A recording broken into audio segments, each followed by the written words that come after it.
जय हिंद मित्रांनो, एक्झाम जागरवर तुम्हा सर्वांचं पुन्हा एकदा स्वागत आहे.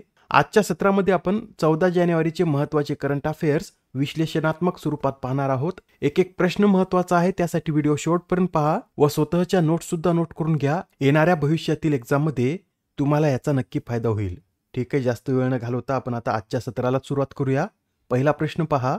अलीकडेच उद्घाटन करण्यात आलेल्या सोनमर्ग या बोगद्याची एकूण लांबी किती आहे? मित्रांनो, 13 जानेवारी रोजी पंतप्रधान मोदी यांनी सोनमर्ग या बोगद्याचं उद्घाटन केलं असून या बोगद्याची एकूण लांबी ही 6.5 किलोमीटर इतकी आहे. हा जो सोनमर्ग बोगदा आहे हा झेडमोर या नावाने देखील ओळखला जातो. या बोगद्याची दोन्ही नावे लक्षात ठेवा. याला सोनमर्ग तसंच झेडमोर या नावाने ओळखलं जातं. आणि जे झेडमोर नाव आहे हे याला याच्या झेड अक्षराप्रमाणे असलेल्या आकृतीमुळे देण्यात आला आहे. बरं, हा बोगदा कोणत्या दोन शहरांना जोडतो? तर हा बोगदा काश्मीरमधील गंदरबल जिल्ह्यातील गगनगिरला सोनमर्ग या शहराशी जोडतो. आणि हा बोगदा कोणत्या राष्ट्रीय महामार्गावर आहे असं जर विचारलं तर NH1 म्हणजे श्रीनगर लेह या राष्ट्रीय महामार्गावर हा बोगदा स्थित आहे. या बोगद्यामुळे आता गगनगिर ते सोनमर्ग हे अंतर केवळ 15 मिनिटात कव्हर होणार आहे. याआधी या दोन शहरांमधील हे अंतर कापण्यासाठी 1 तास लागत असे, पण आता या बोगद्यामुळे हे अंतर आता 15 मिनिटात कापता येणार आहे. बरं, आता हा प्रश्न पहा. भारतातील पहिल्या केबल स्टे रेल्वे पुलाचं उद्घाटन कोठे करण्यात आले? मित्रांनो, हा भारतातील पहिला केबल स्टे रेल्वे पूल सुद्धा जम्मू काश्मीर याच केंद्रशासित प्रदेशात आहे. हा जो केबल स्टे रेल्वे पूल आहे याला आंजी खाडी पूल या नावानं सुद्धा ओळखलं जातं. चिनाब नदीची उपनदी असलेल्या आंजी नदीवर हा पूल स्थित असल्यामुळे याला आंजी खाडी पूल असं नाव देण्यात आलं आहे. या पुलाची एकूण लांबी 725 मीटर इतकी असून हा पूल या आंजी नदीच्या पात्रापासून सुमारे 331 मीटर उंचीवर आहे. या पुलाचं वैशिष्ट्य म्हणजे या पुलाला फक्त एकाच खांबाचा आधार असून बाकी सर्व भार 96 केबलवर आहे. त्यासाठी त्याला केबल स्टे पूल असं म्हणतात. बरं, यात असलेल्या एका खांबाची उंची किती आहे? तर 193 मीटर इतकी या खांबाची उंची आहे. मित्रांनो, आता पहिले दोन प्रश्न आपण जम्मू काश्मीरवर आधारितच पाहिले आहेत, तर जम्मू काश्मीर विषयी हे सुद्धा लक्षात ठेवा. भारतातील पहिली जलवाहतूक सेवा ही जम्मू काश्मीर याच केंद्रशासित प्रदेशात सुरू करण्यात आली असून ही जलसेवा आशियातील सुद्धा पहिली जलसेवा असून याची सुरुवात उबरद्वारे करण्यात आली. बरं, आपल्याला हे सुद्धा विचारलं जाऊ शकतं की जम्मू आणि काश्मीरच्या सीमावर्ती गावांमध्ये मोबाईल सेवा देणारी पहिली प्रायव्हेट कंपनी कोणती आहे? तर एअरटेल ही पहिलीच अशी दूरसंचार कंपनी आहे ज्याने जम्मू काश्मीरच्या सीमावर्ती गावामध्ये मोबाईल सेवा सुरू केली.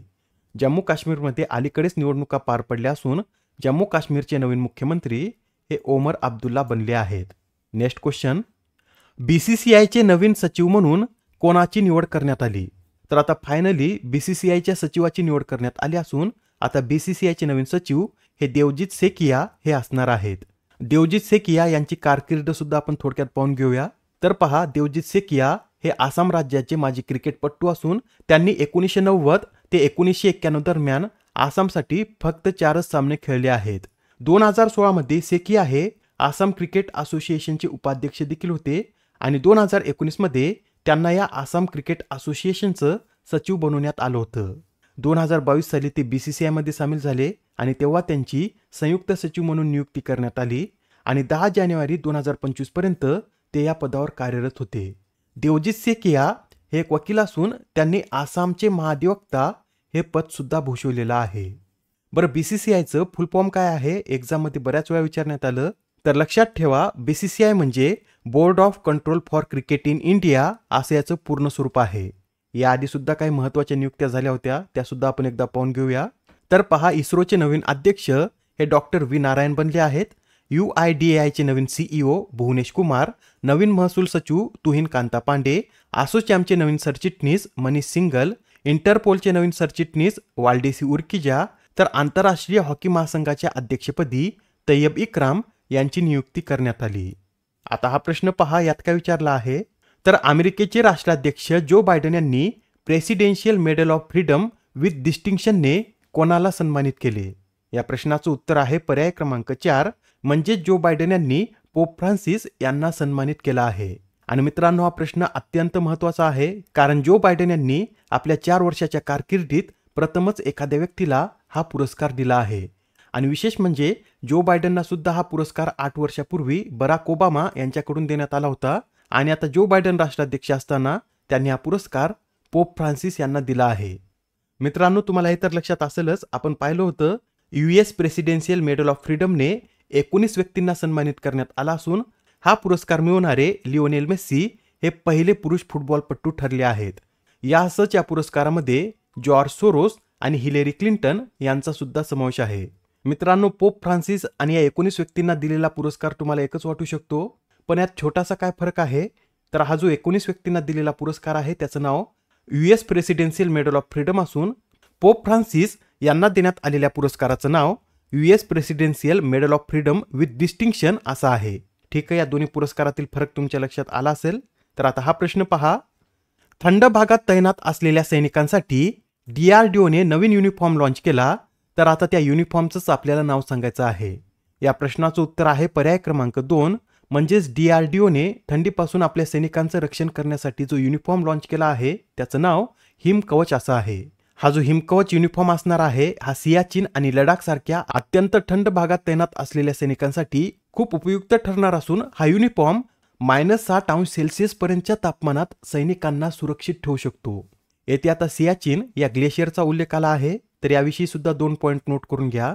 बरे, सियाचीन ग्लेशियर कोणत्या पर्वतरांगेत स्थित आहे तर लडाख प्रदेशातील काराकोरम या पर्वतरांगेत हे सियाचीन ग्लेशियर स्थित असून 1984 मध्ये ऑपरेशन मेघदूत अंतर्गत भारताने या ग्लेशियरवर नियंत्रण प्रस्थापित केलं आहे.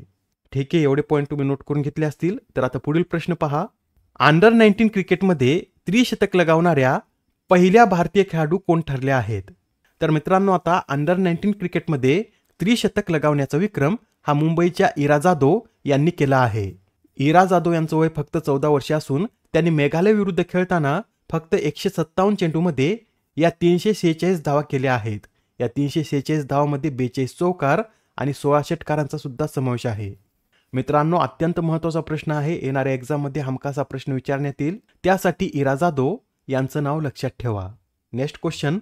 कोणाच्या हस्ते भारत क्लीनटेक मॅन्युफॅक्चरिंग प्लॅटफॉर्मचे उद्घाटन करण्यात आले?